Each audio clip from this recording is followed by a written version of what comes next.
Checking in with CoinDesk Global Policy and Regulation Managing Editor Nick Day, who is also the editor of CoinDesk's The State of Crypto newsletter.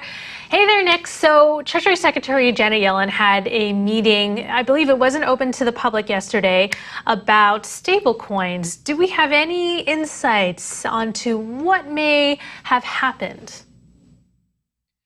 Yeah, the Treasury Department published a press release last night, basically confirming that the meeting happened and revealing that, in addition to the heads of the SEC, CFTC, Federal Reserve, and Treasury Department, members from they had participants from the FDIC, so FDIC Chair Yelena McWilliams.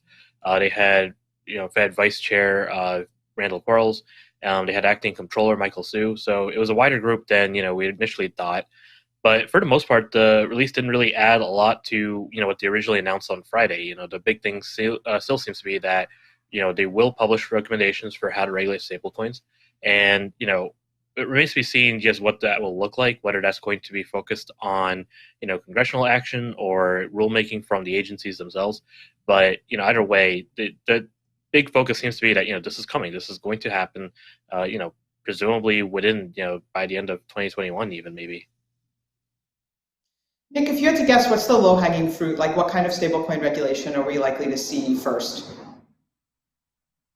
So there's been a lot of talk about that Fed paper. I think we were discussing it yesterday, but this idea of regulating stablecoin issuers like banks, that's not even a new idea. We've actually seen that before. Last year, a couple of representatives introduced a bill called the Stable Act, which basically had the same requirements, basically making stablecoin issuers secure FDIC insurance and abide by certain bank regulations to ensure consumer safety.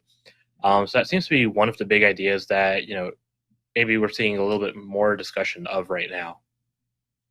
So Nick, speaking of stablecoins, USDC and Mastercard have some sort of deal going on right now that's been announced. Give us a little more color on that.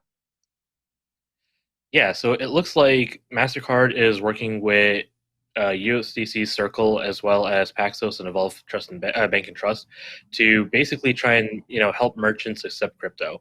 And looks like USDC will kind of be this intermediary where a consumer can buy some or pay for something using their crypto.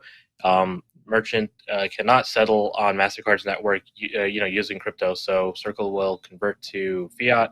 They'll settle it in USDC, and then Mastercard will handle the fiat side of the transaction, basically letting cardholders pay with crypto, essentially.